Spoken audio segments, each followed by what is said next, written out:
आज के क्लास में हम लोग देखने जा रहे हैं पृथ्वी का घूर्णन। पृथ्वी का घूर्णन में हम लोग क्या देखेंगे यार?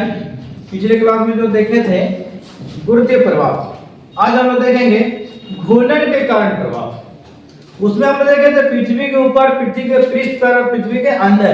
तो देखिए पृथ्वी के पृष्ठ पर गुरुत्वीय त्वरण का मान कितना होता है? 9.8। ऊपर में कम होता है, नीचे भी कम होता है। अंदर में चल गया, सेंटर में तो 0 आ गया। लेकिन फिर पृथ्वी का आकार का प्रभाव भी हम लोग पढ़ चुके हैं। आकार के प्रभाव में भी देखे कि ध्रुवीय रेखा में ज्यादा होती है, विषुवतीय रेखा में कम होती है। लेकिन फिर यहाँ पर सवाल फिर उठ रहा है कि पृथ्वी जो घूर्णन करता है, पृथ्वी 1 घंटा में कितना किलोमीटर घूमती है? 1674 किलोमीटर पर आवर। मतलब पृथ्वी की 1 घंटा में 1674 किलोमीटर घूमती है। 1674 किलोमीटर पर आवर की वेग से पृथ्वी जो घूर्णन कर रही है। यहाँ पर कितने प्रकार के बल लगता है? पृथ्वी जब घूर्णन करता है, यह पृथ्वी मान के चलिए, यह पृथ्वी की त्रिज्या है। मान के चलिए पृथ्वी कितना डिग्री में घूमता है? 23.5 डिग्री झुका हुआ रहता है, समझा? अब इस पॉइंट पर मान के चले कोई वस्तु है, ये पॉइंट को पी लेते हैं, यहाँ पर m द्रव्यमान का कोई पिंड है, मान के चलिए। तो कैसे घूम रहा है पृथ्वी? ऐसे। कैसे घूमेगा? तो कैसे घूमेगा? ऐसे। वाह, इसका त्रिज्या क्या लेंगे? Small r। इसका त्रिज्या कैपिटल R। यहाँ पर कुछ एंगल बन रहा है विषुवतीय रेखा के साथ, तो क्या लिया? थीटा। अब देखिए इसका बल लगता है द्रव्यमान पृथ्वी के केंद्र की ओर।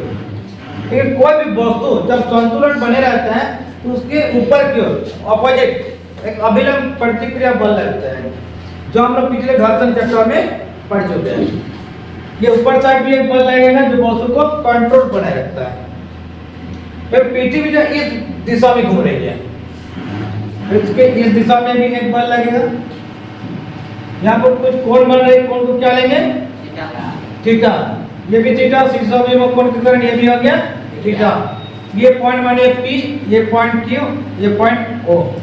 वाह, तो बस ये हो गया पृथ्वी का डायग्राम। इसके बाद हम लोग चलेंगे इसका व्यंजक में। माना पृथ्वी का कोणीय वेग, माना पृथ्वी का कोणीय वेग ओमेगा है। माना पृथ्वी का कोणीय वेग ओमेगा है। पूर्ण विराम। पृथ्वी के पृष्ठ पर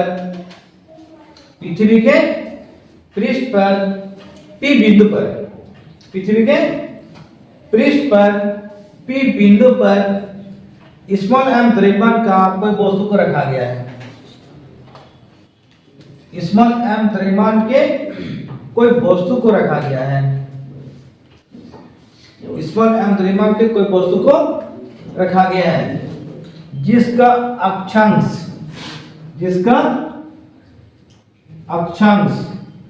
थीटा है। जिसका अक्षांश थीटा है। ये विषुवतीय रेखा के साथ देखिए क्या एंगल के साथ झुका हुआ है? थीटा है। अक्षांश ये देखिए थीटा है, अक्षांश थीटा है। अब लिखिए पैराग्राफ चेंज करके लिखिए, अतः इस वस्तु पर कार्य करने वाला अपकेंद्र बल, अतः इस वस्तु पर कार्य करने वाला अपकेंद्र बल,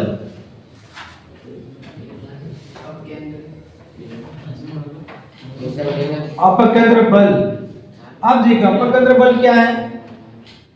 जैसे हम लोग मान के चलिए, घर में भी ये प्रैक्टिकल हम लोग बहुत बार किए हैं। एक बाल्टी में हम लोग पानी डालते हैं और बाल्टी के ऐसे हाथों से हम लोग घुमाते हैं, तो जोर से जब घुमाते हैं स्पीड के साथ, क्या पानी गिरता है? नहीं। क्यों नहीं गिरता है? ये मान के चलिए बाल्टी में पानी डाला हुआ है, पानी के डायरेक्शन नीचे गिर जाना चाहिए, क्योंकि पानी नहीं गिरता है। क्यों? क्योंकि पानी का वेग मान रहा है ऊपर की ओर और अंदर की ओर एक बल लग रहा है जिसका नाम है अभिकेंद्रीय बल। यहाँ पर दोनों बल अगर संतुलन में आ जाए तो पानी नहीं गिरेगा। समझ में आया? तो अपकेंद्र बल है जो पृथ्वी पे मूव कर रहे, घूम रहे हैं, तो वेग है बाहर की ओर, समझा? और अंदर की ओर एक बल लग रहा है जिसका नाम है अभिकेंद्रीय बल। तो दोनों बल का परिमाण अगर 0 आ जाता है वह तो बहुत संतुलन में आ जाएगा, ना ऊपर की ओर जाएगा ना अंदर की ओर घुसेगा। दोनों में से एक बल कम हो जाए तो वहां पर दिक्कत हो जाएगा, अनबैलेंस हो जाएगा। अगर पृथ्वी 1 सेकंड के लिए घूमना बंद कर दे, मान के चलिए, ऐसा संभव नहीं है, तो मान के चलिए पृथ्वी 1 सेकंड के लिए घूमना बंद कर दे तो क्या होगा? पृथ्वी में जितने सारे वस्तु हैं, जितने सारे पार्टिकल्स हैं, सब उड़ जाएगा ऊपर की ओर। कितना वेग के साथ? 11.2 किलोमीटर 5 सेकंड की वेग से सब आसमान की ओर, मतलब निर्वात में चला जाएगा। समझे बात? लेकिन ऐसा कभी संभव नहीं है, इसलिए पृथ्वी हमेशा वो घूमने करते रहती है। अब देखिए आगे, अपकेंद्र बल किसके बराबर होगा? अभिकेंद्र बल के बराबर। अभिकेंद्र बल क्या है भाई? mv²/r। v क्या है? रेखीय वेग। v क्या है? रेखीय वेग। आप देखिए v जो रेखीय वेग है, रेखीय वेग बराबर क्या होता है जी? कोणीय वेग के साथ बराबर करेंगे तो ये जो त्रिज्या है स्मॉल r, ये वाला अक्ष देख रहे ना, घूर्णन अक्ष। अब देखिए इसका त्रिज्या क्या है भाई? p से q जो जा रहा है, त्रिज्या क्या ले? Small r। स्मॉल r के साथ कोणीय वेग को गुणा कर देंगे तो क्या आ जाएगा? रेखीय वेग आ जाएगा। तो रेखीय वेग की जगह पर पुट कर सकते हैं ओमेगा r। तो यहां पर अपकेंद्र बल बराबर क्या हो जाएगा? इंग्लिश में कहा तो सेंट्रीफ्यूगल फोर्स, और अभिकेंद्र बल बराबर सेंट्रीपेटल फोर्स। दोनों बल बराबर है इस मोमेंट में, तभी वस्तु संतुलन में, नहीं तो अनबैलेंस होकर उड़ जाएगा या अंदर में घुस जाएगा। लेकिन ऐसा कभी पृथ्वी में संभव नहीं है। अब यहां पर क्या होगा? m ओमेगा r स्क्वायर बटे r, इसको तोड़ेंगे तो क्या आएगा? ओमेगा स्क्वायर r स्क्वायर बटे r, r कैंसिल, तो m ओमेगा स्क्वायर r आया। ये जो बल है ये अपकेंद्र बल है ना जी, ये जो बल है इसका डायरेक्शन किधर है? अरे घूमने ऐसा नहीं जा रहा है, डायरेक्शन इसका होगा बाहर की ओर।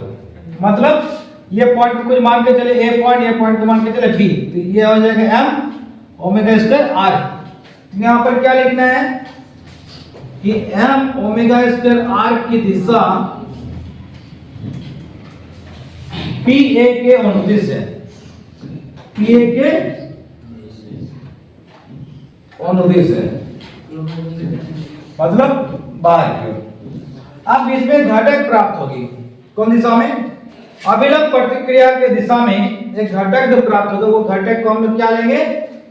पीवी दिशा में। ये भी तो बल रहेगा, जो वस्तु का द्रव्यमान लगेगा अंदर की ओर, पृथ्वी के केंद्र की ओर, तो ऊपर की ओर अभिलंब प्रतिक्रिया बल लगता है जो वस्तु को संतुलन बनाए रखता है।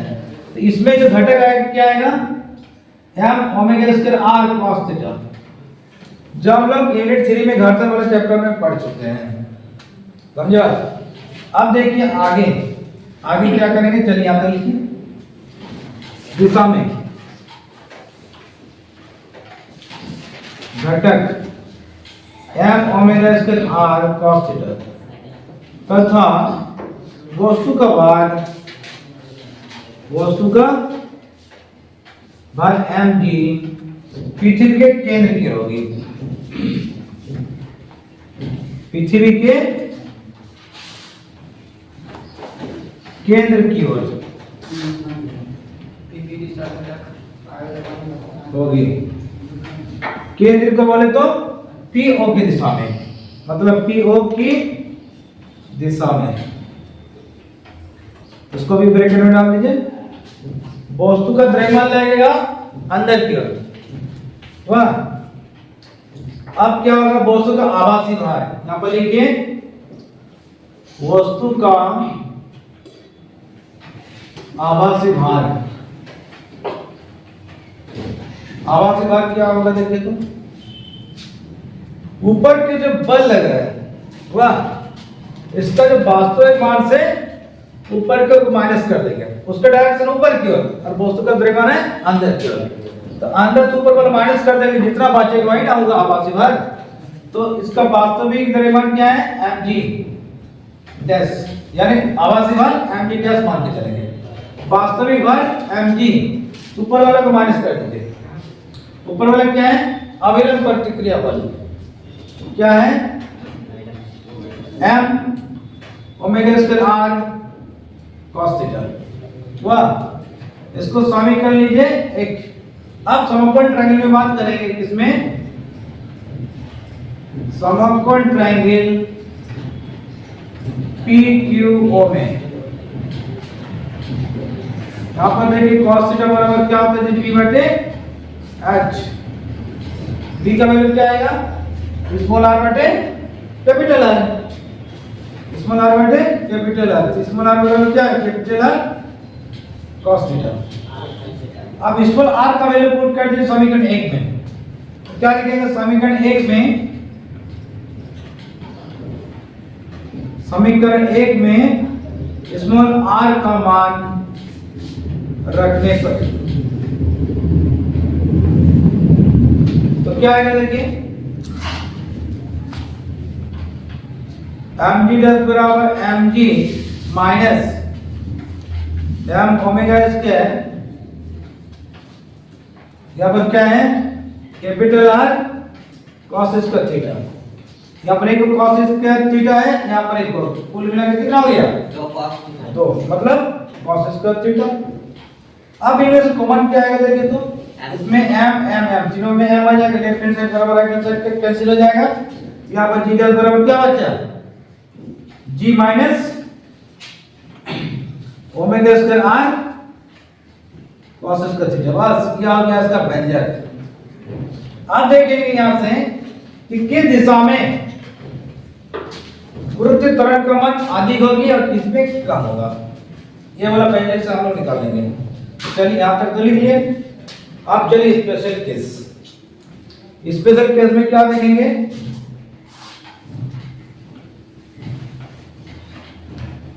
एक नंबर में देखिए ध्रुवों पर थीटा बराबर कितना आएगा? ये थीटा यहां पर आ जाएगा, थीटा बराबर 90 यहां पर पुट करेंगे। कहां पर? क्वेश्चन क्या देखें? g डैश बराबर g minus omega square r cos square theta. यहां पर थीटा की जगह पर 90 पुट करेंगे तो cos 90 का वैल्यू कितना आता है? 0। ये टर्म पूरी 0 हो जाएगा तो g डैश बराबर क्या आ जाएगा? g, और g का वैल्यू कितना होता है? 9.8 मीटर पर सेकंड स्क्वायर। वाह, लेकिन अगर ये वाला चीज, अगर ये वाला रेखा आप देखेंगे, ये वाला रेखा का नाम क्या है? इक्वेटर, मतलब विषुवतीय रेखा या इक्विनॉक्स लाइन, विषुवतीय रेखा। दूसरा नंबर में पॉइंट में देखेंगे विषुवतीय रेखा में थीटा बराबर कितना आएगा? 0। cos का वैल्यू कितना आता है? 1। अब यहाँ पर वैल्यू हो जाएगा 1 तो यहाँ पर क्या बचेगा? g डैश बराबर g minus omega square r। अब देखिए तो ओमेगा स्क्वायर r का वैल्यू कुछ तो आएगा ना, जिस कारण क्या होगा? 9.8 से थोड़ा माइनस हो जाएगा, जिस कारण विषुवतीय रेखा में ध्रुवों के तुलना में क्या होता है? गुरुत्व त्वरण का मान अधिक होगा कि कम होगा? कम होगा। समझ में आया? तो बस इसी ढंग से ऑब्जेक्टिव सवाल होता है।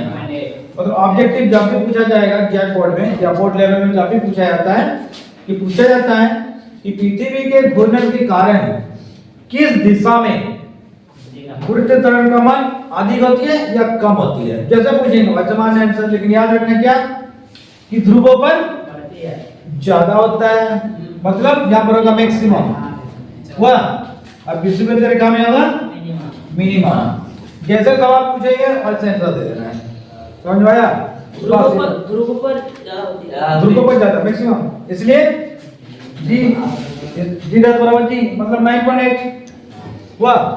लेकिन यहाँ पर 9.8 से थोड़ा माइनस होगा ना, अरे भाई ओमेगा स्क्वायर r का वैल्यू थोड़ा तो आएगा ना जी, कुछ घूर्णन का प्रभाव, वो वहां पर माइनस कर देंगे तो उससे थोड़ा तो घटेगा ना। तो बस इतना तो ज्यादा तो डिफरेंट नहीं है, लेकिन फिर भी घूर्णन के दौरान यहाँ पर चेंजिंग आएगा। लेकिन ये एंगल पर डिपेंड करेगा कि क्या दोनों जगह पर ही क्या यही मान होता है? नहीं। नहीं ये थीटा देखिए, यहाँ पर आ जाएगा 0 डिग्री, यहाँ पर 90। 0 से जैसे जैसे बढ़ते जाएगा, अगर इस लाइन में आ जाएगा, यहाँ पर मान लीजिए 45, यहाँ पर 60, जैसे जैसे बढ़ेगा गुरुत्व त्वरण का मान बढ़ते जाएगा। समझ में आया? बस यही होता है इसका घूर्णन का प्रभाव। इसका मतलब ये नहीं सिर्फ दो ही पॉइंट पर विचार किए। क्या सीखना है इसमें कि ये मान जैसे जैसे ऊपर गिर जाएगा गुरुत्व त्वरण का मान क्या होगा? बढ़ते जाएगा। समझ में आया? बस ध्रुव पर मैक्सिमम और यहाँ पर मिनिमम, बस यही था ये। चलिए आज के क्लास इतना ही।